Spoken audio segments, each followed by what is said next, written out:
কয়েকদিন আগে আপনারা দেখেছেন এই ফেব্রুয়ারি মাসের 5 তারিখে একটা আযাব নাজিল হয়েছিল, আযাবুল বুলডোজার। কি আযাব?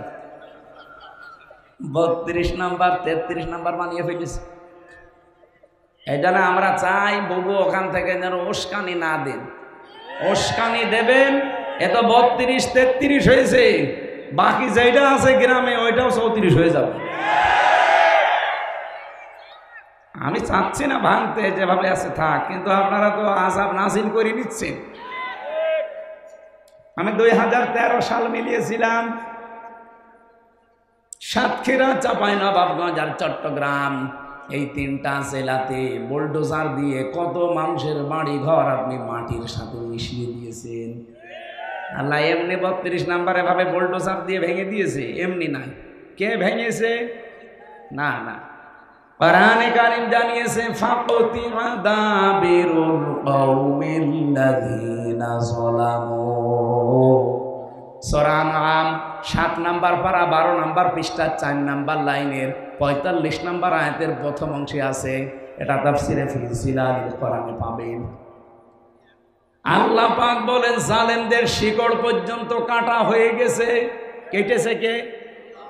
না, আপনি আলেম এখানে বসে আছে দেখছেন না? এটা মজহুল, এর ফাইল জানা নেই, কে করেছে আল্লাহ বলেন কেউ জানে না। এই জন্য সারা দেশে জালেমদের বাড়ি ঘর অফিস দেখেন, সব কিন্তু অধিকাংশ মাটির সাথে মিশে গেছে। মিশিয়েছে কে? কেউ জানে না। আলহামদুলিল্লাহি রাব্বিল আলামিন, আসসালাতু ওয়াসসালামু আলা রাসূলিল আমিন। কানে আওয়াজ লাগবে। وعلى آله وصحبه واتباعه أجمعين ليلا ونهارا في الطرفين. فقد قال الله تعالى في كلامه المجيد وبرهانه التوحيد: أعوذ بالله من الشيطان الرجيم. بسم الله الرحمن الرحيم. فاذكروني أذكركم واشكروني ولا تكفرون.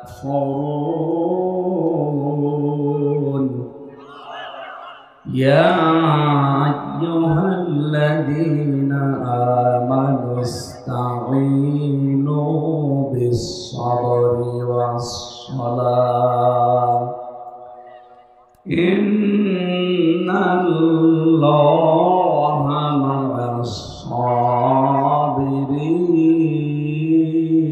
الصابرين. ولا تقولوا لمن يقتل في سبيل الله أموات بل أحياء ولكن لا تشعرون. صدقت يا ربنا. আল্লাহুম্মা আলহামদুলিল্লাহ। আবার কথা বলেন। বাংলাদেশের ঐতিহ্যবাহী জেলা ঝিনাইদহ কটসাদপুর থানার অন্তর্গত তালসার হাই স্কুল ময়দানে ওয়াদা ফাউন্ডেশনের উদ্যোগে বাৎসরিক তাফসীরুল কোরআন মাহফিলের স্বনামধন্য সভাপতি আমার আরাফাতের ভাই আলহাজ সিরাজুল ইসলাম। নবীজি বলেন আল হাজ্জু ইয়াহদিমু মা কানা ক্বাবলা, যে হজ করে ওটা যদি কবুল হয় তার পেছনের যত অপরাধ আল্লাহ সব মাফ করে দেয়। যারা হজে যায় তারা 3টা কথা স্পেশাল ভাবে আল্লাহকে শোনায়। কয়টা বলে? আমরা যারা হজে গিয়েছি, আমি নিজে হাজি, এটা পাশে হাজি এ পাশে হাজি। ওসি সাহেব হয়তো এখনো হজ করেনি, আগে শেষ হোক চাকরি তারপরে যাবে। মানুষ মারা যাওয়ার পরে আমরা দেখি তাকে ধোয়ানো হয়, কাফন পরানো হয়, জানাজা দিয়ে কবরে দিয়ে দেয়। আমরা যারা হজ করি, সত্যি কথা বলছি, আমরা কিন্তু নিজেরা নিজেকে মেরে ফেলি। মেরে ফেলার পরে ওই সময় নিজেই কাফন পরি, ওটা কিন্তু কাফনের কাপড়। এরপরে নিজেকে মেরে ফেলি, আল্লাহকে বলি যে আমি তো মরেই গেছি, বাকি যে হায়াতটা আমার আছে এটা আমার বোনাস হায়াত। এই জন্য এই আয়োজন করে যখন আপনি কাবা শরীফে প্রবেশ করেন, তখন আপনাকে বলা লাগে লাব্বাইক, হে আল্লাহ আমি উপস্থিত হয়ে গেছি, তোমার যে হাজিরা খাতা আছে আমার নামটা লিখে নাও, আমি তোমার যে গোলাম এটা তুমি লিখে নাও যে আমি অন্য কারো গোলাম না। আল্লাহ বলেন দাঁড়া, তিনটা কথা স্পেশাল ভাবে তুই আমাকে বলবি এবং এটা মেনে চলবি। ইন্নাল হামদা, তুই বল যে যত প্রশংসা এখন থেকে আমি করব সব তোমার জন্য। এই জন্যে ইন্নার আগে ইন্না শব্দটা দেওয়ার পরে হাম দিয়েছেন, হাম দিলেও হয়ে যেত, না দিয়ে আবার আলিফলাম লাগিয়েছে। আলিফলাম 4 প্রকার হয়, এখানে যেটা আছে এটা আলিফলামে ইস্তেগরাকি। গর্পণ শব্দের শাব্দিক অর্থ হচ্ছে ডুবন্ত।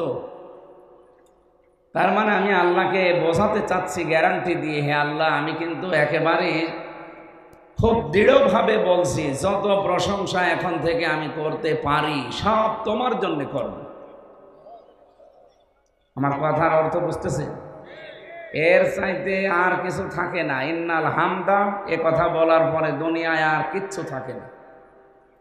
2 নম্বরে বলা হয় নেমাতা লাকা, শুধুমাত্র তোমার প্রশংসা না, তুমি আমাকে যে নিয়ামত দিয়েছ সব নিয়ামত আজকে থেকে তোমার জন্য ব্যয় হবে।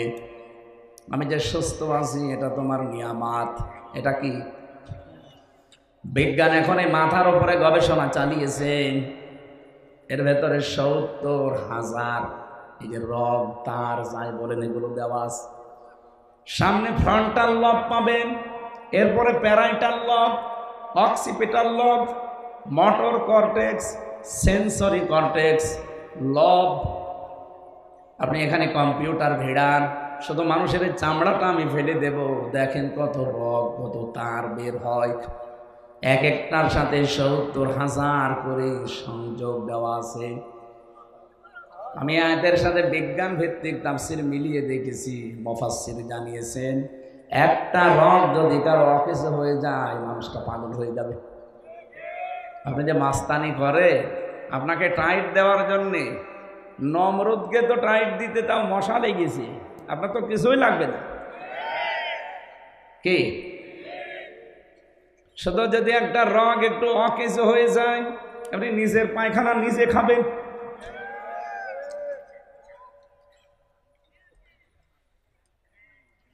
এই জন্য আমি যে সুস্থ আছি এটা আমার নিয়ামত, এই সুস্থতা আল্লাহ তোমার জন্য ব্যয় হবে। তুমি কি আমাকে ক্ষমতা দিয়েছো, পাওয়ার দিয়েছো, সম্পদ দিয়েছো, যা দিয়েছো সব আমি তোমার জন্য ব্যয় করব। এই জন্য হযরত ইউসুফ আলাইহিস সালাম কিন্তু দায়িত্বটা চেয়ে নিয়েছিলেন। অনেক মানুষ বলে হুজুররা আবার এই লাইনে আসার দরকার কি?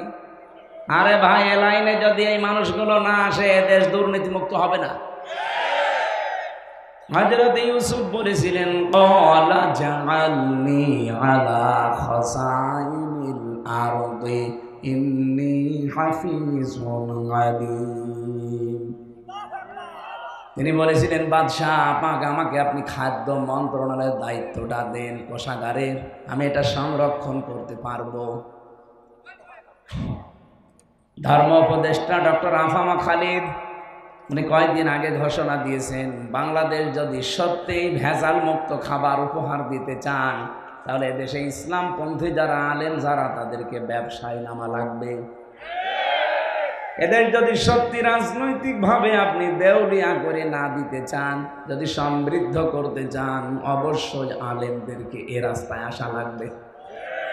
আর আমরা যারা আসি এই নিয়তে আসি, আমাদের আখের গোছানোর চিন্তা না।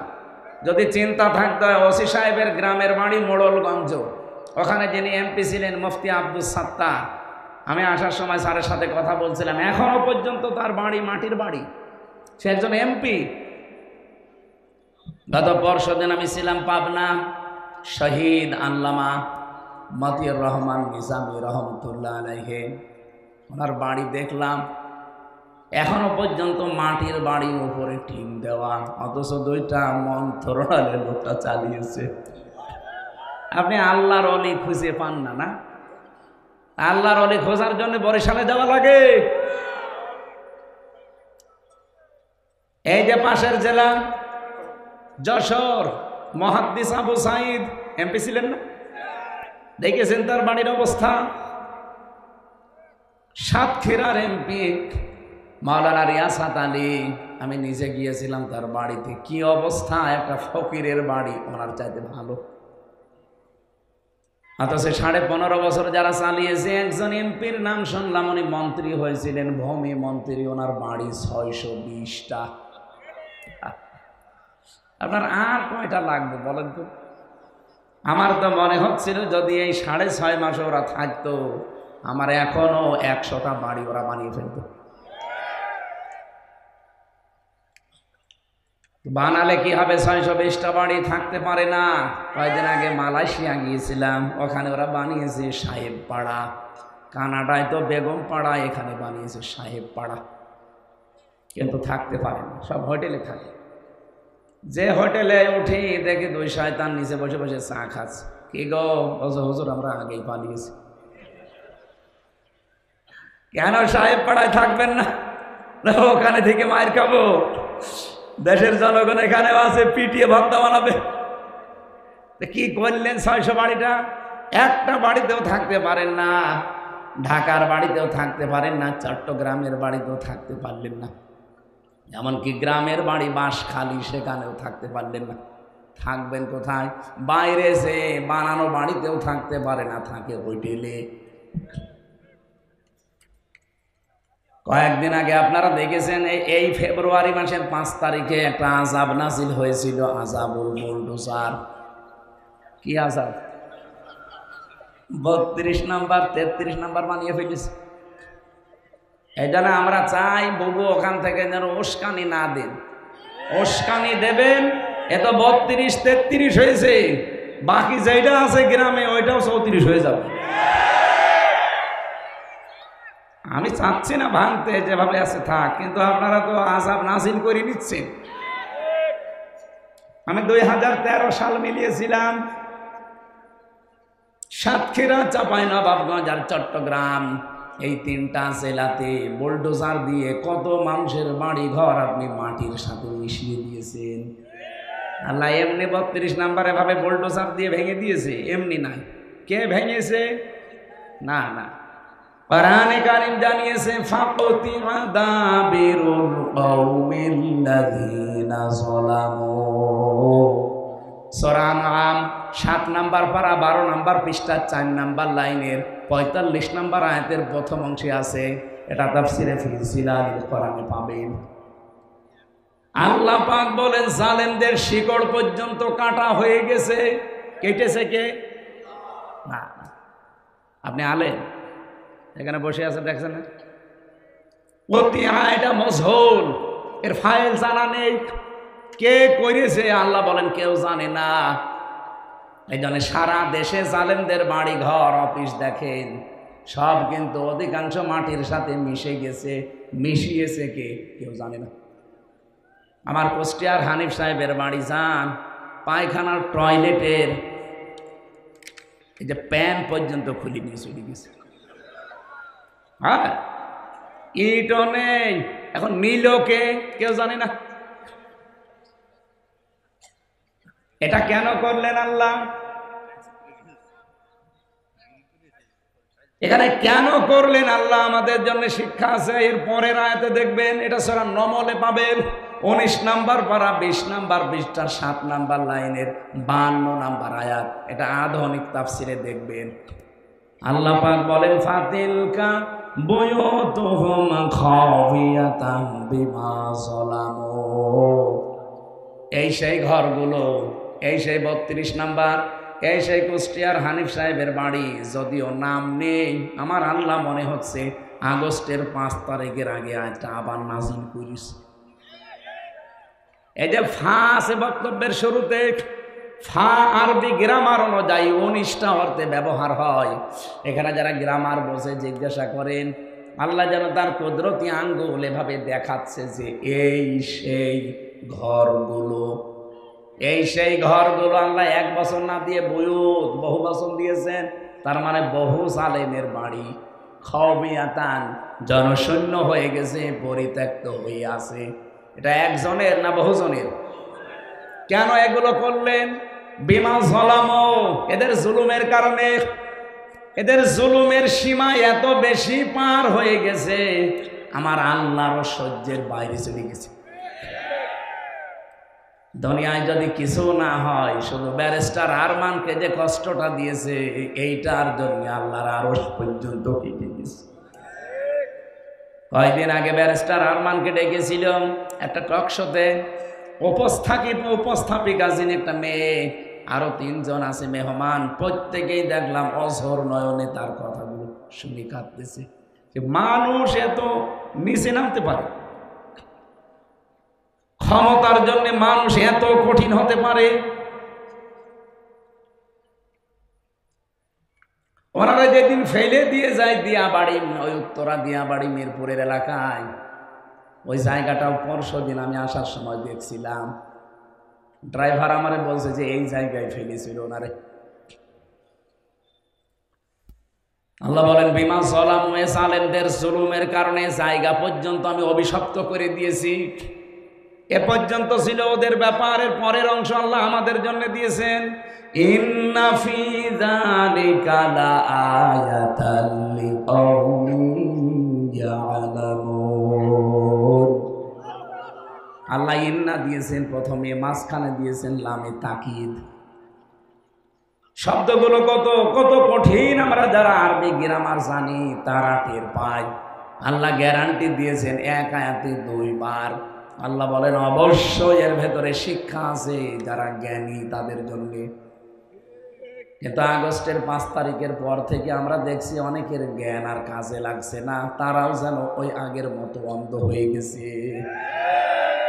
কোরআনে কারীম তাদের জন্য সূরা বানী ইসরাঈলের 8 নম্বর আয়াতের মাঝের অংশে শুনিয়েছে, ওয়াইন উদ্তুম উদনা ওয়াজআলনা জাহান্নামা লিল কাফিরিনা হাসীরা। ওরা যা করেছে তোমরাও যদি ওদের মতো আচরণ করো, আমি ওদের সাথে যা করেছি তোদের সাথেও তাই করব। এই জন্য ইন্না ফি যালিকা লাআয়াতিন দিয়েছেন। আরে নাম না দিলেও অর্থ হয়ে যেত। আল্লাহ এত বেশি জোর দিয়েছেন এই শব্দটাই। আল্লাহ বলেন অবশ্যই এখানে শিক্ষা আছে জ্ঞানীদের জন্য। জালেমদের এত বড় শিকড় যদি আমি কেটে ফেলতে পারি, এখন যারা আশায় আছো যে চেয়ারে বসবো আর আঙ্গুল ফুলে কলা গাছ হয়ে যাব, 5 বছর পরে তোমার বাড়িও শ্মশান হয়ে যাবে। এই জন্য সাবধান সাধু, সাধু এই জন্য সাবধান। কথা বুঝতেছে? আমাকে আল্লাহ যত নিয়ামত দিয়েছেন, ওসি সাহেবের জন্য নিয়ামত ওনার ওই চেয়ারটা, আমার জন্য নিয়ামত আমার এই চেয়ারটা। আমাকে আল্লাহ কথা বলার মতো যোগ্যতা দিয়েছেন। যে যে জায়গায় আছি আমরা প্রত্যেকের ওইটা তার জন্য নিয়ামত। আমার এই নিয়ামত আজকে থেকে যতদিন বেঁচে আছে আমি আল্লাহর জন্য শুধু ব্যয় করবো। এ কথা আমি কাফনের কাপড় পরে বলেছি আল্লাহর ঘর তাওয়াফ করার সময়। 3 নম্বরে বলা হয় অল মুলকা লাকা, হে আল্লাহ আমি কিন্তু কাবা ঘর তাওয়াফ করছি, প্রদক্ষিণ করছি, আমি কিন্তু সব ছেড়ে দিয়ে তোমার পেছনে চলে এসেছি। কাবা ঘর প্রদক্ষিণ করা মানে, কাবার ঘোরা মানে কি? আমি দুনিয়ার সব ছেড়ে আমি আল্লাহর পেছনে ঘুরতেছি। এ ঘর যেহেতু আল্লাহর, আমি ঘুরছি কার পেছনে? আরো জোরে বলেন। শেষ কথা এইটাই বলে, হে আল্লাহ আমি যদি রাজ্য রাজনীতি দুনিয়ায় কিছু করেও থাকি, আজকে থেকে শুধু তোমার জন্য করব। অল মুলকা লাকা, অল মুলকা লাকা, তোমার জন্য করব আমি রাজনীতি। এতটুকু আল্লাহ বলেন, শেষ হয়নি। বিদায় তাওয়াফ করার সময় যে অধ্যাপক সাহেব যারা হাজির, শেষ কথা আল্লাহকে এটা শোনানো লাগে, আল্লাহ লা শারীকা লাকা লাব্বাইক, আমি চলে যাচ্ছি আল্লাহ, আমার নামটা তুমি লিখে রেখো, আমি কিন্তু মুশরিক না। আমি আজকে থেকে তোমারে গ্যারান্টি দিয়ে গেলাম কোনোদিন আর শিরিক করব না।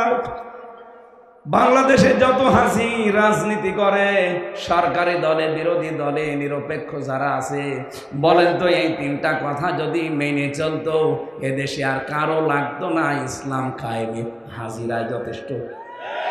বলেন করছে হাজিরায় কাজগুলো, একটা কথাও ঠিক রাখে না। ওখানে বলে ইন্নাল হামদা, প্রশংসা সব তোমার জন্য, এসে প্রশংসা করে মরা মানুষের। আরে ভাই, মানুষ তো মরেই গেছে, তার প্রশংসা করে করবেন কি? ওই প্রশংসা যদি তার না করে ওই মরা মানুষের মালিক যিনি, ওনার করতে আপনার অন্তর প্রশান্ত হয়ে যেত। কোরআনে কারীম জানিয়েছে আল্লাযীনা আমানু, যে মানুষগুলো ঈমান আনে, তাতমাইন্নু কুলুবুহুম বিযিকিরিল্লাহ, আলা বিযিকিরিল্লাহি তাতমাইন্নুল কুলুব। এই পৃথিবীতে ঈমানদারেরা যদি প্রশান্তি পেতে চায়, আমি আল্লাহ বলছি, আমি আল্লাহর নামে তাদের অন্তর ঠান্ডা হবে। আজকে থেকে আমলটা একটু মন মতো করেন। পৃথিবীতে যদি সত্যি আপনি প্রশান্তি পেতে চান, আল্লাহর নামের বাইরে আর কারো নাম নেই। আপনি বাবার নামে জীবনেও শান্তি পাবেন না, মায়ের নামে শান্তি পাবেন না, নেতার নামে শান্তি পাবেন না। কি করেন আপনি? আপনাকে আমি কিছু বলেছি? আমার কণ্ঠ এখন এরকম হয়ে গেছে, কিছুই লাগবে না, এর উপর এখন ট্রাক গেলেও কিছু হবে না। আপনি ভালো করে শুনুন, নিস্তব্ধ হয়ে যাবেন। ছাড়বে কয়টা? তিনটা চলছে, ছাড়বে কি? গলায় তো পারছে না। আর এমন কোন টর্চার নেই এই 3 বছরে ওরা করে না। আমার মাথার একেবারে স্কুল থেকে পায়ের তালু পর্যন্ত একটা ইঞ্চি জায়গা ফাঁকে না এই জালেমরা যা করেছে। আমি জামা খুলতে পারি না। আমার কণ্ঠ যে এই যে নষ্ট হয়ে যাচ্ছে, শরীর নষ্ট হয়ে যাচ্ছে, কি ছিলাম আর কি হয়ে গেছে। স্বাভাবিক হতে এখনো সময় লাগবে, কিন্তু চাপগুলো তো যাচ্ছে না। আর 2-3 দিন গেলে বাঁচি। 1 মাস রোজা, এর ভেতরে তো আর এরকম নেই।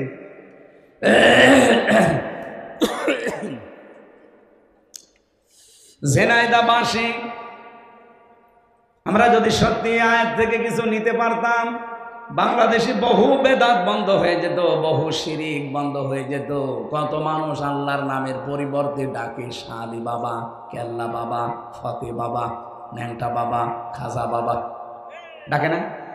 বলেন বলেন। এখানে অনেক আলেম আছে। পৃথিবীতে 3টা অপরাধের শাস্তি আল্লাহ ডবল ঘোষণা দিয়েছেন।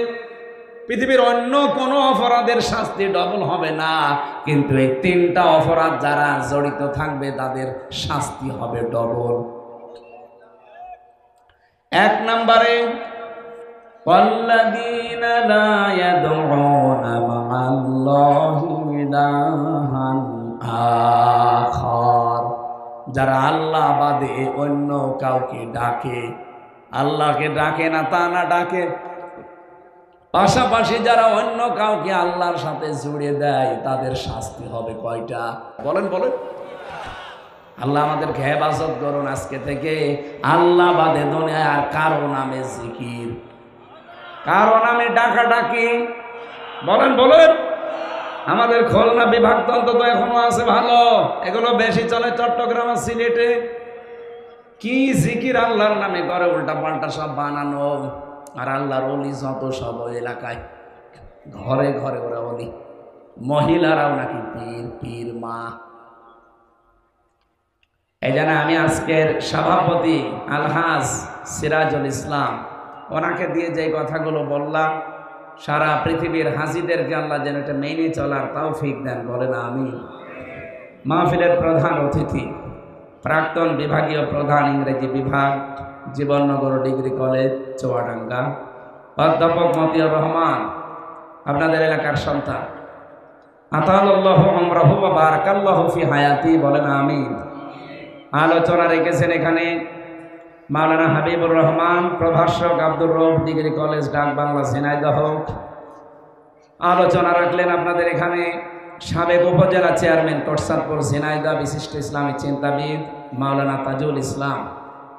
শ্রদ্ধাভাজন বড় ভাই দামাত বারকাতুহুল আলিয়া বলেন আমিন।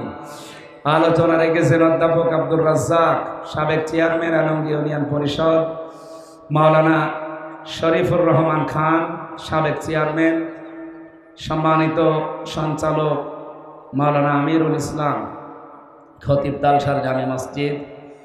আয়োজনে যারা আছেন, বিশেষ করে ওয়াদা ফাউন্ডেশনের জন্য দোয়া করছি। সার্বিক তত্ত্বাবধানে আছেন আলহাজ মিজানুর রহমান। সামনে বসা মুসলমান ভাইরা, পর্দার আড়ালের সম্মানিতা মা এবং বোনেরা, প্রশাসনের ভাইরা, বিশেষ করে আমাদের থানার ওসি অফিসার ইনচার্জ এসেছে আজকে। স্যারের হায়াতে তাজ্জেবা সিহাতে কুল্লিয়া কামনা করছি আমি। বাংলাদেশের প্রশাসনের উপরে এখনো পর্যন্ত মানুষের খারাপ ধারণা যায়নি, এটা আস্তে আস্তে কাটা দরকার। 15.5 বছর ওনারা লাঠিয়াল বাহিনী হিসাবে ব্যবহার হয়েছিল অনেকেই। এই তাদের কারণে পুরা বিভাগটা এখন কালার হয়ে আছে জাতির কাছে।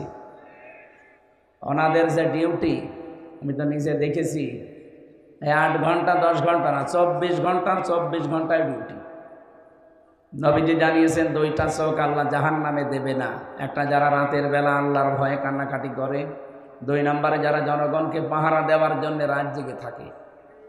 ওনাদের ভেতরে যেহেতু দ্বিতীয়টা আছে, ওনাদের পুরা দায়িত্ব যেন আল্লাহ ইবাদত হিসাবে মঞ্জুর করেন। প্রশাসনে যারা আছেন, সে বিডিআর হোক, আর্মি হোক, পুলিশ হোক, যারা প্রশাসনে আছেন, এ চাকরিটা শুধু চাকরি না, এটা একটা ইবাদত, আর এটা সর্বোত্তম ইবাদত। কি কথা বলেন না কেন? কুনতুম খায়রা উম্মাতিন উখরিজাত লিন-নাস, আল্লাহ বলেন আমি তোমাদেরকে উত্তম জাতি বানিয়েছে। তোমাদের উত্তম হওয়ার কারণ কি? তোমরা মানুষের উপকার করবে। মানুষের উপকার সবচাইতে বেশি করার জায়গা প্রশাসন থেকে, কারণ ওদের জান মাল ইজ্জত আবরু হেফাজতের দায়িত্ব সরকার দিয়ে দেয়। আল্লাহ রাব্বুল আলামিন এই বাহিনীটার উপরে আগের যে অবস্থা ছিল ওই অবস্থায় যেন ফিরে যায়। এবং যারা দায়িত্বে আছে আগামীতে, আমার মনে হয় প্রশাসনে, বিশেষ করে পুলিশ প্রশাসনে যারা আছে, তাদের বিভাগটা আলাদা করে দেওয়া দরকার। ওদের আইজির কথা মতো চলবে তারা। কোনো নেতা খেতার কথা মতো চলতে গেলে আবার অবিচার শুরু হবে। আমরা চাই সামনে যারা দায়িত্বে আসবে ওরা যেন আলাদা করে দেয় ওদের। ওরা যদি সঠিকভাবে কাজ করতে পারে, হাত পা খুলে দিয়ে, এদেশ আবার শান্ত হয়ে যাবে ইনশাআল্লাহ। এই জন্য প্রশাসনের আজকে যারা এসেছেন এই করসাদপুর থানা এবং আশপাশের বিভিন্ন ক্যাম্প থেকে, আল্লাহ রাব্বুল আলামিন আপনাদের দায়িত্বটাও যেন আজকে পুরাটা ইবাদত হিসাবে কবুল করেন। পর্দার আড়ালে যারা বসে আছেন সম্মানিত মা এবং বোনেরা, প্রাণপ্রিয় ঝিনাইদহবাসী, এলাকায় আমার ভাইয়ের বাড়ি, এই পাশে 2-3 কিলো দূরে জগদীশপুর, খালিদ সাইফুল্লাহ, সবাইকে নিয়ে আমি আল্লাহর দরবারে শুকরিয়া জানাই, যিনি আমাদেরকে কোরআন শোনার একটা মন দিয়েছেন। 3টা জায়গায় যদি সময় ব্যয় হয়, সম্পদ ব্যয় হয়, কিয়ামতে আল্লাহ যখন জবাব নেবেন তখন এই 3টা জিনিস বাইরে রাখবেন। 1 নম্বরে যাদের সময় এবং সম্পদ কোরআনের পেছনে ব্যয় হবে, এই সম্পদের হিসাব কিয়ামতে দেওয়া লাগবে না, বাড়ি যে কালকে বলবে। যারা পরিবারস্থ লোকদের জন্য সম্পদ আর সময় খরচ করেন, ওই সময় আর সম্পদের হিসাব আল্লাহর কাছে দেওয়া লাগবে। 3 নম্বরে যারা জিহাদের ময়দানে কাজ করে, নিজে যদি যেতে না পারেন, যারা করে তাদের পেছনে খরচ করলে ওই সময় ওর ওই টাকার হিসাব আল্লাহর কাছে দেওয়া লাগবে। আর বাংলাদেশে এখন সামনে সবচাইতে বড় জিহাদ কোরআনের কারিমের এই 6666টা আয়াত এই দেশের 56,000 বর্গ মাইলের উপরে প্রতিষ্ঠিত করা। এটার জন্য যারা কাজ করছে, আপনি যদি নিজে করতে না পারেন, যারা করছে তাদের পেছনে সময় দেবেন, সম্পদ দেবেন। এক কথা বলেন না কেন? ওটা সবচাইতে বড় জিহাদ হবে এখন সামনে। কারণ 300 জন এমপির ভেতরে মাত্র 151 জন যদি আমরা পাঠাতে পারি, যারা কোরআন বুকে নিয়ে যেতে পারবে, নামাজের ওয়াজ দেশে আর করা লাগবে না, রোজার ওয়াজ করা লাগবে না, যাকাতের ওয়াজ করা লাগবে না, কারণ এগুলো সব প্রতিষ্ঠা করা লাগে রাষ্ট্রীয় কায়দায়। আপনি পুরা কোরআন শরীফের ভেতরে নামাজ পড়ার কথা মাত্র 1 জায়গায় পাবেন। কয় জায়গায়? ফাসাল্লি লিরাব্বিকা, হে নবী আপনি নামাজ পড়েন আপনার রবের জন্যে। কার জন্যে? এই 1 জায়গায় আছে পুরা কোরআনে। কিন্তু নামাজ দাঁড় করান, নামাজ কায়েম করান, নামাজ প্রতিষ্ঠা করান, এই কথা আছে কোরআনে 82 জায়গায়। কত জায়গায়? বলেন তো 1 বেশি না 82 বেশি? কত বেশি বলেন? নিজে নামাজ পড়বেন মাত্র 1 বার পেয়েছি আমি, আর নামাজকে দাঁড় করানো লাগবে এটা 82 বার। এই জন্যে, কারণ একা একা এটা সম্ভব না, অন্তত 82 জন মানুষ তো লাগবে। আর রাষ্ট্রে আমরা 18 কোটি মানুষ বাস করছি। 18 কোটির ভেতরে মাত্র 300 জন, এর ভেতরে মাত্র 151 জন। এরা যদি বলে মাননীয় স্পিকার আমরা নামাজের বিল চাই, দেখবেন তার পরের দিন এই বিধানটা বাংলাদেশে কায়েম হয়ে গেছে। আপনার আর ওয়াজ করা লাগবে না, ভাই সলিমদ্দি চলো নামাজ পড়তে যায় না, ও নামাজ পড়তে বাধ্য হবে, ওর বাপ পর্যন্ত। নামাজের বিলটা কায়েম যদি হয়, আপনি হয়তো একটা ভোট দিয়েছিলেন যাকে, সেই লোকটা যদি সংসদে যে এই বিলটা কায়েমের পক্ষে কথা বলে, 18 কোটি মানুষ নামাজ পড়বে। আপনি একটা ভোট দেওয়ার কারণে 18 কোটি মানুষের নামাজের সওয়াব পাবে।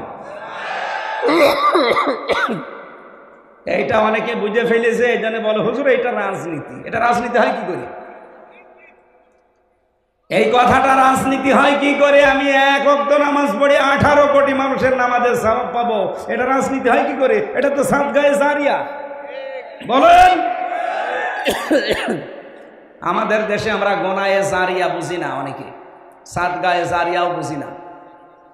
আমি একটা সিনেমা তৈরি করলাম, এর ভেতরে অশ্লীল দৃশ্য যা থাকবে, যত মানুষ দুনিয়ায় দেখবে, এরপরে আবার কপি হবে, আবার দেখবে, এরপরে আবার কপি হবে, আবার দেখবে। এটা যদি কিয়ামত পর্যন্ত চলতে থাকে, আপনি কিয়ামত পর্যন্ত কবরে গোনায়ে জারিয়া পেতেই থাকবে। এগুলো সব ফ্ল্যাক্সে লোড হয়ে আর বিকাশ হয়ে যাবে। এখন যদি বলেন হুজুর আমার বিকাশ নাম্বার খোলা নেই, এমনি খুলি ও পাসপোর্ট সাইজের ছবিও লাগবে না, ও ভোটার আইডি কার্ডও লাগবে না, এমনি বিকাশ খুলে যাবে, আর খালি বসে বসে পাবে। ওই সিনেমায় যত কিছু হয়েছে, যত মানুষের চরিত্র ধ্বংস হয়েছে, মানুষের পরিবার নষ্ট হয়েছে, আপনি কবরে বসে বসে কিয়ামত পর্যন্ত এই গোনায়ে জারিয়া পেতেই থাকবে। এটাকে আমি বানালাম? বলেন বলেন। সূরা নিসা 5 নাম্বার পারার 10 নাম্বার পৃষ্ঠা 11 নাম্বার লাইনের, এটা 85 নাম্বার আছে, আয়াতে আছে মাইয়াশফা শাফাআতান হাসানাতান ইয়াকুন লাহু নাসীবুম মিনহা ওয়া মাইয়াশফা শাফাআতান সাজ্জিয়াতান ইয়াকুন লাহু কিফলুম মিনহা ওয়া কানা আল্লাহু আলা কুল্লি শাইইন মুকিতা। বলেন আল্লাহু আকবার। আরো অ্যাক্টিভ ভাবে শুনবেন, আর শিক্ষাগুলো এখান থেকে জীবনে বাস্তবায়নের সিদ্ধান্ত নেবেন। আল্লাহ পাক বলেন, কোনো মানুষ যদি একটা ভালো কাজ করে, ওই ভালো কাজে কেউ যদি সহযোগিতা করে, ও লোকটা ভালো কাজ করে যা পাবে, আপনি শুধু নাড়াচাড়া দিয়ে সেই সওয়াব পাবেন। সিস্টেম অপর পৃষ্ঠায় দেখুন, কোনো মানুষ যদি অন্যায় কোনো কাজ করে, এই অন্যায় কাজ করে লোকটা যে অপরাধী, আপনি শুধু সাহায্য করে একই অপরাধী। বলেন, এইটা রাজনীতি মনে করে আপনি চলে যান কোন কারণে? আমরা তো চাই এদেশে কোরআনে কারিমের বিধানটা কায়েম করতে, এটা আপনার কাছে রাজনীতি মনে হয়ে যায়, আর আপনি যেটা করছেন ওটা তো পুরাই দুর্নীতি। এটা পুরা দুর্নীতি না? আগামী থেকে এই দুর্নীতি দেশে আর হবে না। আন্তর্জাতিক যে বিভিন্ন বিষয়গুলো এখন ষড়যন্ত্র চলছে, আশা করছি আল্লাহর দিকে তাকে এগুলো মিটে যাবে। কি? হ্যাঁ, ওরা চায় না দুনিয়ায় কেউ যে দেশে ইসলাম কায়েম হোক, কিন্তু আল্লাহ যদি চায় সবগুলো কিন্তু পানির মতো হয়ে যাবে ইনশাআল্লাহ। আগস্টের 5 তারিখের পর থেকে আজকে ফেব্রুয়ারির 25 তারিখ পর্যন্ত 27টা ষড়যন্ত্র করেছে আমাদের এই প্রতিবেশীরা, একটাও হালে পানি নেয়নি, সব নস্যাৎ হয়ে গেছে। গত 3 দিন আগে যেটা করেছে, এটা রাখাল রাহাকে দিয়ে আমার নবীকে গালি দিয়েছে। ওরা মনে করেছিল এই দেশের মানুষ উত্তেজিত হয়ে ওকে মেরে ফেলবে, আর এইটা আমরা বিশ্বের মিডিয়ায় দেখাবো যে বাংলাদেশে জঙ্গি ভরে গেছে, এদেশের মানুষ পাগল ভালো হয়ে গেছে। আমরা প্রতিবাদ যতটুকু জানানোর জানিয়েছি ইমানের দাবির কারণে। আর আমরা এটাও চাই, যারা দায়িত্বে আছেন, আপনি 2 জন নবীর নাম নিয়ে আসেন, ডক্টর মোহাম্মদ ইউনুস, একটা মোহাম্মদ আর একটা কি, কয় নবীর নাম? 2 নবীর নাম নিয়ে বসে আছেন। আমাদের নবীকে যদি সত্যি কেউ গালি দেয়, অসম্মান করে, শুধু আমার নবী না, যে নবীকে যদি কেউ ছোট করে, আমরা চাই তার মরণ। মৃত্যুদণ্ড করে দেওয়া লাগবে। কথা বলেন না কেন? এটার পক্ষে আমরা আছি না? লিল্লাহে তাকবীর। দেখেন তো হাত তোলেন কে? ঠিক আছে, আলহামদুলিল্লাহ। আরে ভাই, এটা তো ভিডিও হচ্ছে, এখানে ফেরেশতারাও করছে। কিয়ামতে যদি কিছু আপনার ভালো না লাগে, আল্লাহ অন্তত আল্লাহ যেন এটা দেখায় যে আমি নবীর সম্মানের পক্ষে ছিলাম। হযরতে ওমর এটা বলছে আমি শিক্ষার জন্য। এদিকে তাকান, তার ছেলেটাকে মাদ্রাসায় দিয়ে আসলেন। খলিফাতুল মুসলিমিন, তিনি দেশের প্রেসিডেন্ট। ওই জামানায় যিনি প্রধান বিচারপতি ছিলেন, তার সন্তানও একই মাদ্রাসায় দিয়েছেন। হযরতে আলীর সন্তান হুসাইন। এরকম টেবিলের ওপরে ক্লাস, খালি বই কলম ফেলে দেয় আর বলে তুলে দাও। একবার, দুইবার, তিনবার তুলে দিলেন। তিনবার তুলে দেওয়ার পর উনি রেগে গেছেন, কারণ প্রেসিডেন্টের ছেলে একটা আলাদা গরম থাকে। ডাক দিয়ে বলে, হুসাইন, বারবার কলম ফেলে দাও, আমারে তুলতে বলো, আমি কি তোমার চাকর নাকি? ইমাম হুসাইন বলেই ফেলেছেন যে আপনি আমার চাকর না, আপনি চাকরের বাচ্চা, চাকর। গেছে রেগে যে কি বললেন, আমার বাবাকেও গালি দিলেন। আপনার বাবাকে জিজ্ঞাসা করেন গিয়ে। বাড়িতে গিয়ে বলছে, আব্বা আমি আর মাদ্রাসায় যাব না, আমারে ছোট করেনি, বন্ধুদের সামনে তোমারেও গালি দিয়ে ছোট করেছে, আমরা নাকি খাদেমের বাচ্চা, চাকরের বাচ্চা। হযরত ওমর কিন্তু বিচক্ষণ মানুষ, কথা শোনার পরে বুঝে ফেলেছেন। ডাক দিয়ে বলে, বিচার করব কিন্তু জমার দিন। খুতবা দিচ্ছিলেন তিনি, যেহেতু খতিব, হঠাৎ আলোচনা বন্ধ করে দিলেন। ডাক দিয়ে বলেন, হুসাইন আসো এখানে? বলে, হ্যাঁ। এদিকে আসো। তুমি আমার ছেলেকে ভরা মজলিসে ক্লাসে গালি দিয়েছো চাকরের বাচ্চা, চাকর বলে, গোলামের বাচ্চা, গোলাম বলে। হ্যাঁ দিয়েছি। কেন দিলে? ইমাম হুসাইন ডাক দিয়ে বলে, খলিফা, বুকে হাত দিয়ে বলেন তো, আপনি কি আমার নানার খাদেম ছিলেন না? হযরত ওমরের কথা বন্ধ হয়ে গেছে। উনি বলে, আমি তো এভাবে কোনোদিন চিন্তা করি নাই। তুমি যে কথাটা বললে, এটা কি লিখে দিতে পারবা? কাগজ নিয়ে আসেন। খেজুরের পাতা নিয়ে এসেছে, উনি লিখে দিলেন, ওমর আমার নানার খাদেম ছিল, আমি দেখেছি, আমার নানার খেদমত করছে। খাদেমকে আমি খাদেম বলবো না, কি বলবো? ইতি হুসাইন ইবনে আলী লিখে দিলাম। হযরতে ওমর কাগজটা হাতে নিয়ে চমা খেলেন। ডাক দিয়ে বলেন, নবীর সাহাবীরা, বিচার হয়ে গেছে। ছোট মানুষ আব্দুল্লাহ তো বোঝে না, বলে, বাবা তুমি তো বিচারই শুরু করলে না, হয়ে গেল কি করে? হযরত ওমর বলে, সন্তান, যে বিচার করেছি দুনিয়া না আখিরাতেও কাজে লাগবে। আমি যখন মারা যাব, এই কাগজটা আমার কাফনের ভেতরে দিয়ে দিও। কিয়ামতের ময়দানে আল্লাহ পাক যদি আমার জীবনের কিছুই পছন্দ না করে, এই কাগজটা অন্তত তুলে দেখাবো। রব্বুল আলামিন, আমার জীবনের কিছুই যদি তোমার ভালো না লাগে, কাগজটার দিকে তাকাও, তোমার নবীর নাতি লিখে দিয়েছে আমি নবীর খাদেম ছিলাম। এই ওসিলাই হলেও তুমি আজকে আমারে মাফ করে দাও। আকাশের তারকা দেখতে পান, জীবনে কেউ যদি গণনা করেন একদিন হয়তো শেষ করে ফেলতে পারবেন, কিন্তু হযরত ওমর মুসলমান হয়ে যত নেকির কাজ করেছিলেন কোনোদিন শেষ হবে না। এত নেকি আঞ্জাম দিয়েছিলেন তিনি, যে রাস্তা দিয়ে যেতেন শয়তান পর্যন্ত 40 দিন যেতে ভয় পেত। এত মর্যাদা যেই মানুষটার। হযরত ওমরের একক সিদ্ধান্তের ওপরে কোরআনের 13টা আয়াত আমার আল্লাহ তার মন মতো করে নাজিল করেছেন। অন্য কারো নামে এত আয়াত নাজিল হয়নি। এই মানুষটা যদি কিয়ামতের বিচারে এই সিদ্ধান্ত নিতে পারে যে আল্লাহ, কিয়ামতে যদি কিছু তোমার কবুল না হয়, পছন্দ না হয়, এই কাগজটার দিকে একটু তাকাও, তোমার নবীর নাতির সই করা আছে, উনি লিখে দিয়েছে নবীর খাদেম ছিলাম, এই ওসিলা হলো আমার আজকে মাফ করে দাও। আমাদের জীবনে তো এরকম একটা কিছু থাকা লাগবে। কি দেখাবেন আপনি? হাল্লাকা সিররুন ইনদাল্লাহ বাইনাকা আনতা ওয়া বাইনাল্লাহ, হাল্লাকা সাদাকাতুন তাখফা লা ইয়ালামুহা ইল্লাল্লাহ। তোমার কি এমন কিছু আছে যে কিয়ামতে তুমি দেখাতে পারবে তুমি ছাড়া আর আল্লাহ ছাড়া কেউ জানে না ওই সাদগার বিষয়টা? এমন কোন গোপন দান তোমার আছে? এই জন্য দুনিয়াতে এমন কিছু গোপনে করা দরকার, এমন কিছুর পক্ষে থাকা দরকার যেই জায়গায় আমার আল্লাহ নিজেও দুর্বল হয়ে যায়। এই জন্য আমি হাত তোলালাম। যে লোকটা গালি দিয়েছে রাসূলুল্লাহকে, ও যদি আমার বাবাকে গালি দিত ওরে আমি আরো পুরস্কার দিতাম। দে, বিশেষ করে আমার দাদারে যদি গালি দিত আমি আরো টাকা দিতাম, কারণ আমার দাদা আওয়ামী লীগ। না, গালি দিই, কিন্তু আপনি রসুলকে গালি দেবেন কেন? তামাম দুনিয়া আমরা রসুলের কাছে ঋণী।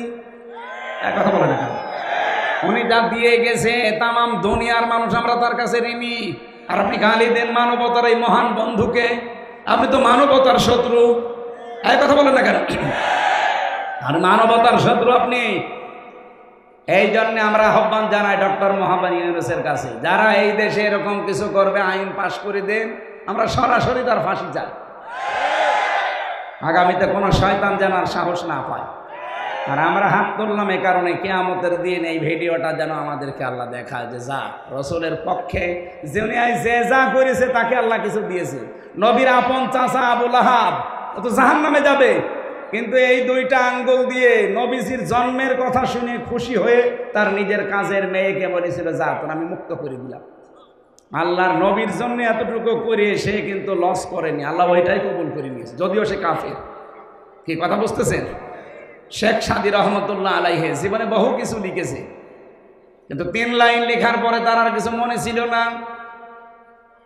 বালাগাল ওলাবি কামালিহি কাশাফাদ দুজাবি জামালিহি হাসানাত জামিউ খিসালিহি। এরপরে তার কলম থেমে গেছে। তাহাজ্জুদের নামাজ আদায় করে যায় নামাজে ঘুমিয়ে পড়েছে। গভীর রজনীতে নবীজি এসে বলে সাদী কি চিন্তা করো? হযরতে শেখ সাদী বলে হে রাসূল, জীবনে বহু কিছু লিখেছি, কোনোদিন আমার কলম থেমে যায়নি। আজকে আপনার নামে আমি একটা কবিতা লিখতে গেলাম, 3 নাম্বার লাইনের পরে আমার আর মনে আসে না। বিশ্ব নবী বলেন সাদী কলম হাতে নাও, আমি যে লাইন চতুর্থটা বলছি ওটা লিখে নাও। সাল্লু আলাইহি ওয়া আলিহি। এটা কিন্তু কোরআনের আয়াত না, হাদিসও না, একটা কবিতা। অথচ এটা মানুষ কত আনন্দ নিয়ে পড়ে, কত আগ্রহ নিয়ে পড়ে। শেখ সাদী রহমতুল্লাহ আলাইহি কত কিছু দুনিয়ায় লিখেছেন, তার কিছু এত প্রসিদ্ধ হয়নি। অথচ রাসূলুল্লাহর নামে শুধু 3 লাইন লিখে তিনি আজ বিশ্ববিখ্যাত হয়ে আছেন। এখন আমরা আবার আহ্বান জানাচ্ছি, এই দেশে কিয়ামত পর্যন্ত যেন কেউ বিশ্ব নবীকে অপমান করতে না পারে। আপনার গালি দেওয়ার দরকার হলে আমার বাবারে গালি দেন, আমার দাদারে গালি দেন, কথা বলে না কেন? উনি সুপারিশ করা ছাড়া, ওনার সিগনেচার ছাড়া কেউ জান্নাত যেতে পারবে না। আপনি যত বড় ইমানদার হন আর যত বড় ক্ষমতাধার হন, মরে যাবেন। নবীজি বলেন যদি হ্যাঁ আমি লিখে দিলাম এটা জান্নাত, আপনি পাবেন। উনি যদি বলেন না আমার সিগনেচার নেই, আপনি যত বড় পীরের মুরিদ হন আপনি জাহান্নামে। কথা বলেন। আশা করছি আমি ইঙ্গিত দিলে আপনি বুঝে ফেলেছেন। আজকে থেকে দলমত এই জায়গায় অন্তত আর দেখবেন না যে না ওটা জামাত ইসলামের নবী, আমার না। আপনাকে কি কবরে রাখার সময় ওই কথা বলা হয়? তখন তো ঠিকই বলি বিসমিল্লাহি ওয়া আলা মিল্লাতি রাসূলিল্লাহ বলা হয়। জামাত ইসলামের লোক মরে গেলে যেই দোয়া, আপনিও মরে গেলে ওই দোয়া, কিন্তু রাসূলুল্লাহর ক্ষেত্রে কোনো পার্থক্য। এই জন্য আমরা এই জায়গায় যেন এক থাকি। আল্লাহ এবং রাসূল এই 2 জায়গায় কোনো ঝামেলা করা যাবে? আপনি জমি জায়গা নিয়ে বউ নিয়ে মারামারি করেন, অসুবিধা নেই, এই জায়গায় কোনো ঝামেলা চলবে না। আমরা কোরআনে কারীম থেকে যে নির্ধারিত আয়াতের উপরে তাফসীর করব বলে বলে বসেছি। কতগুলো আয়াত পড়েছি, এতগুলো সম্ভব না। একটা শব্দের উপরে কথা বলবো, যেটা নিয়ে বাংলাদেশ, ভারত আর পাকিস্তানে বেশি ভেজা। আমি বিশ্বের যতগুলো দেশে গেছি, যেহেতু আকিস গ্রুপে আমি চাকরি করি, তাদের খতিব, এই হিসাবে তারা আমারে একটা ভিসা লাগিয়ে দিলে 27টা দেশ ঘোরা যায়। বহু দেশে নিয়ে গেছে আমার। ওনাদের 175টার উপরে দেশে ব্যবসা চলে, সেখানে 8-10 হাজার 15-20 হাজার মানুষ কাজ করে। সেখানে নিয়ে যায় মালিক, আমারে নিজে নিয়ে যায়, যে ওই 8-10 হাজার মানুষের মাঝে কথা বলা। ওনাদের একটা লাভ আছে, এটা মাইকে বলা ঠিক হবে না, কারণ ওই মানুষগুলোর ভেতরে যদি আল্লাহর ভয় ঢোকে তাহলে তারা কাজে ফাঁকি দেবে না। আমার কুষ্টিয়ার বিহারবি কেবল একজন আছে মজনু সাহেব, প্রতি বছরে 100-র উপরে মানুষকে হজ করায়। আমি একদিন একজনকে জিজ্ঞাসা করলাম এনার উদ্দেশ্য কি, বলছে দুইটা। এক নম্বরে হজ যদি করে ওই হাজী সাহেব যে দায়িত্বে থাকবে অন্তত চুরি করা তার দ্বারা একটু কঠিন হবে। টাকা 1-1.5 লাখ 2 লাখ 5 লাখ খরচ হোক, কিন্তু ওর দ্বারা যে 30-40 বছর একটা কাজ করে নিলাম সেখানে অন্তত দুর্নীতি হবে না, চুরি হবে না, এই গ্যারান্টি মজনু সাহেব মনে করে। এই কারণে 100 জন 150 জন 200 জন হজ করায়, টাকা খরচ হোক, সওয়াবও হচ্ছে কাজও হবে। আকিস গ্রুপেরও ওইটাই না, আমাকে ভালোবাসে তারা, তাদের অনেক স্যাক্রিফাইস আছে আমার জন্য, আমি দোয়া করি তাদের জন্য। যতগুলো দেশে ঘুরলাম সবচাইতে বেশি ভেজাল এই আয়াতের প্রথম শব্দটা নিয়ে বাংলাদেশে, ভারতে আর পাকিস্তানে। একেবারে প্রদেশ প্রদেশ ঘুরে ঘুরে আমি দেখেছি, ভারতের কোনো জায়গা আমার বাদ নেই, সব প্রদেশে ঘুরে ঘুরে দেখে দেখলাম এইটা নিয়ে ঝামেলা। বাংলাদেশের কোনো জেলা থানা তো আমার বাকি নেই, সব জায়গায় যেয়ে দেখলাম এইটা নিয়ে ভালো। পাকিস্তানে যত জায়গায় সব ভেজাল এইটা নিয়ে। আজ এই ভেজাল নিরসন করা দরকার। প্রত্যেক জমার দিন সারা পৃথিবীর যত মসজিদ, আমি যেখানেই নামাজ পড়েছি জমার নামাজ, দেখেছি ইমাম সাহেব এই আয়াতটা শেষে পড়ে, ফাযকুরুনি আযকুরকুম ওয়াশকুরুলি ওয়ালা তাকফুরুন। 4টা বিষয় আল্লাহ আমাদেরকে প্রতি জমার দিন ইমাম সাহেবের মাধ্যমে স্মরণ করায় যে আমাকে স্মরণ করো, আমি স্মরণ করব, আমার শুকরিয়া আদায় করো, নাফরমানি করবা না। কয়টা কথা? আরো জোরে। 1 নম্বরে আমাকে স্মরণ করো, আমিও স্মরণ করব, আমার নিয়ামতের শুকরিয়া আদায় করো, নাফরমানি করবা না। হয়ে গেছে না বলা? বুঝেছেন? কারা হাত তোলেন তো? ঠিক আছে, তাহলে মোনাজাত করি। আপনি যখন বলছেন যে আমি বুঝতে পেরেছি, আমি কি করব? আমি পড়া কোরআন শরীফ যতটুকুই বুঝেছি, যেহেতু আমার অনার্স মাস্টার্স এইটার উপরে সারাটা জীবনই প্রায় চলছে, এর উপরে আমার সেই 5 পাস করার পর থেকে এর উপরে আমি এইটা নিয়ে যতটুকু বুঝলাম নাড়াচাড়া করে প্রায় 42টার উপরে আমি বিশ্ববিদ্যালয়ে থাকাকালীন মিলিয়েছিলাম তাফসিরগুলো। সব মুফাসসির এই আয়াতের ব্যাপারে 5টা অর্থ নিয়ে এসেছে। প্রথম শব্দ ফা, প্রথম অক্ষর কি? এর বাংলা অর্থ অতঃপর। উযকুরনি, আমাকে স্মরণ করো, মানে আমার জিকির করো। আযকুরকুম, আমি আল্লাহ তোমাদের জিকির করব।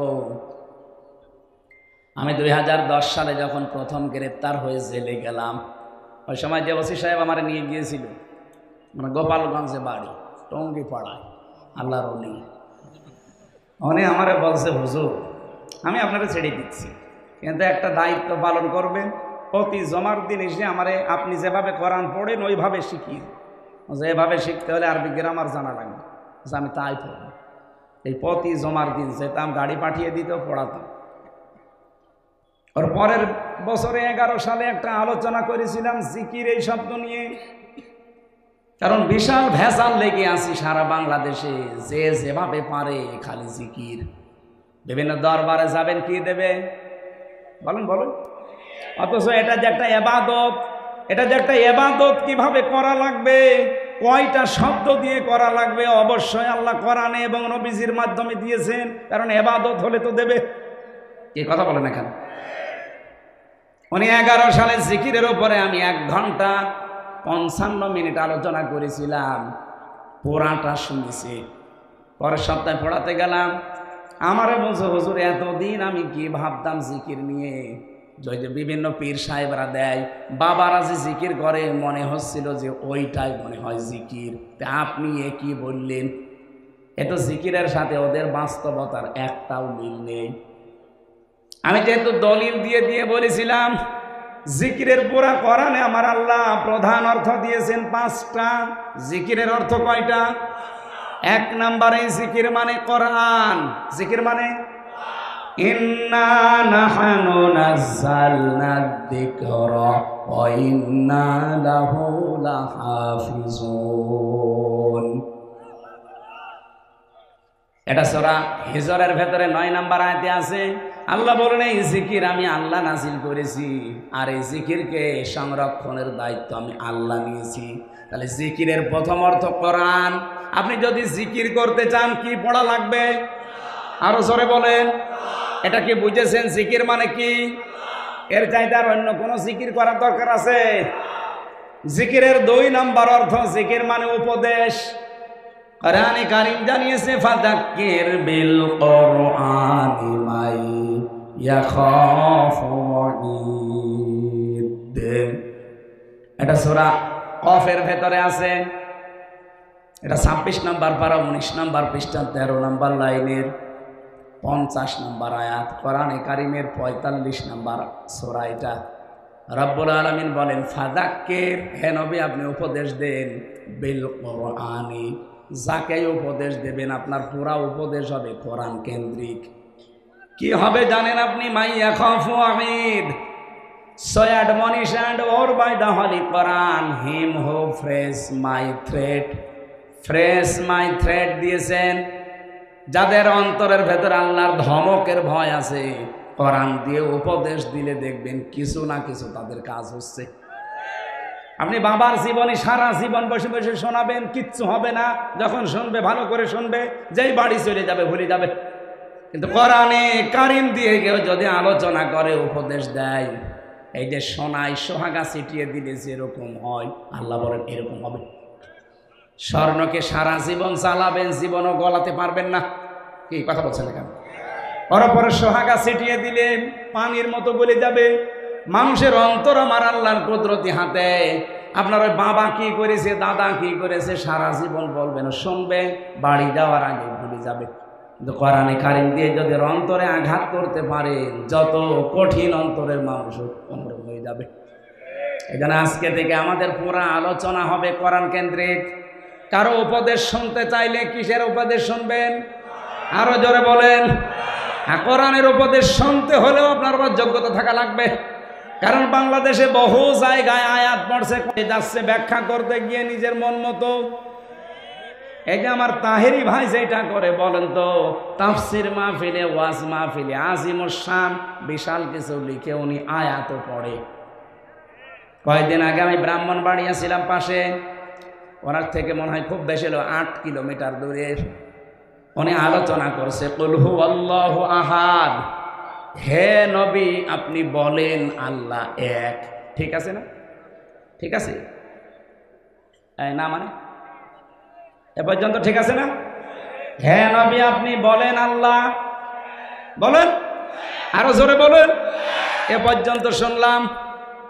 এরপরেই দেখি এবার চলে গেছে উল্টো লাইনে, বলে এই নবী কোন নবী? এটা ফাতেমার বাবা। ফাতেমা কোন ফাতেমা? হোসাইনের মা। হোসাইন কোন হোসাইন? এতক্ষণ যিনি কথা বলছিলেন না, ইমাম হোসাইন। আপনারা চেনেন ইমাম হোসাইনকে, ওনাকে কারবালায় শহীদ করা হয়েছিল। আপনাদেরকে আমি এখন হোসাইনের জীবনী শোনাবো, মাত্র 2 ঘন্টা। আয়াত পড়েছে কি আর তাফসীর হচ্ছে কি। এই জন্য আপনাকে কোরআন শুনতে হলেও আপনার কিছু যোগ্যতা থাকা লাগবে। না তো মনে করবেন সবাই তো কোরআনের কথাই বলছে, অথচ আয়াত পড়লো কি আর যাচ্ছে কোথায়। এক কথা বলেন না কেন? এরকম ওয়াজ বাংলাদেশে নেই। এই জন্য আলোচনা হবে পুরাটা কি কেন্দ্রিক।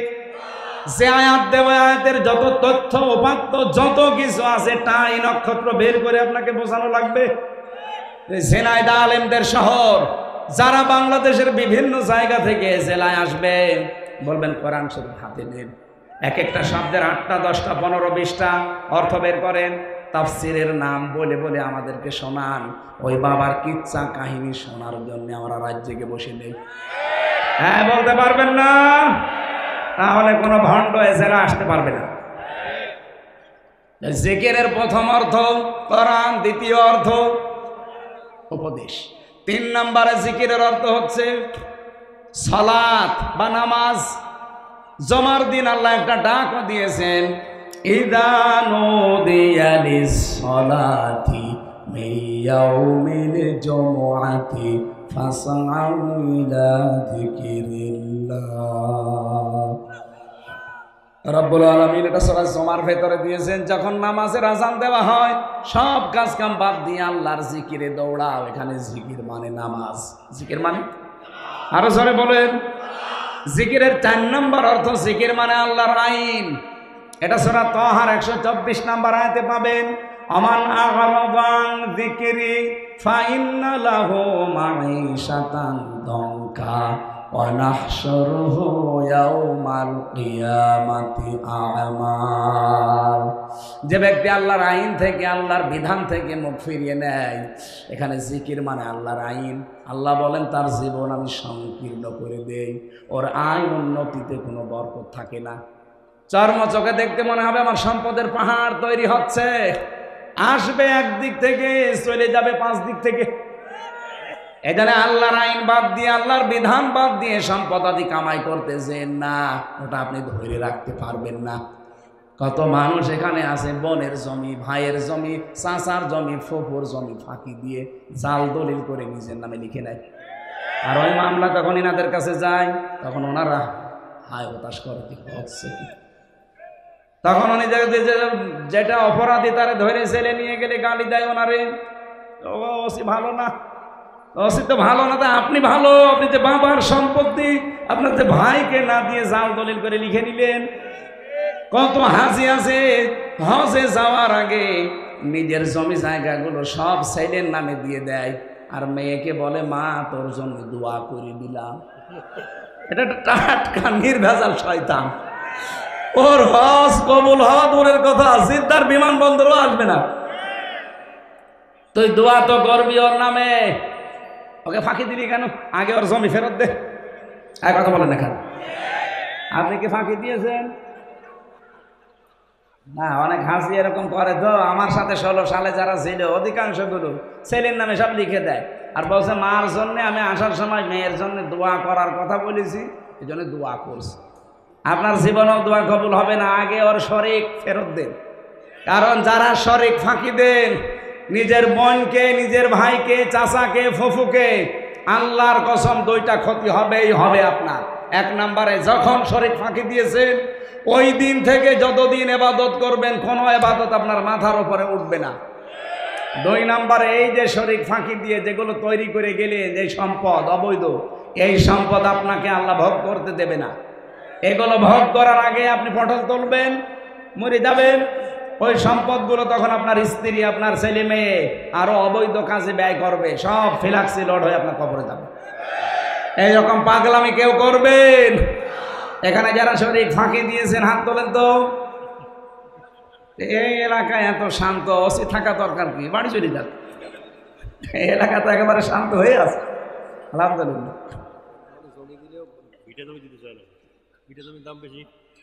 না, এখানে আর একটা মাসলা, হ্যাঁ স্যার যখন বলেছে এই মাসলাটা, এই যে যারা বোনকে, বিশেষ করে বোনকে ভেটার জমি দিতে চান না, বলেন মাঠের তা দিয়ে শেষ না, আপনি জায়েজ হবে না।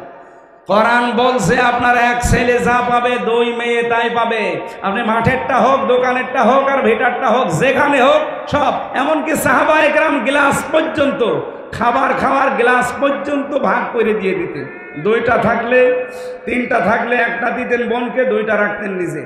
তারা যদি গ্লাস দিতে পারে, আপনি জমি দিতে পারবেন না? ভেটার মানে যার কারণে নামাজ পড়েন তার কারণে জমি জায়গাও ভাগ করা লাগবে আপনাকে।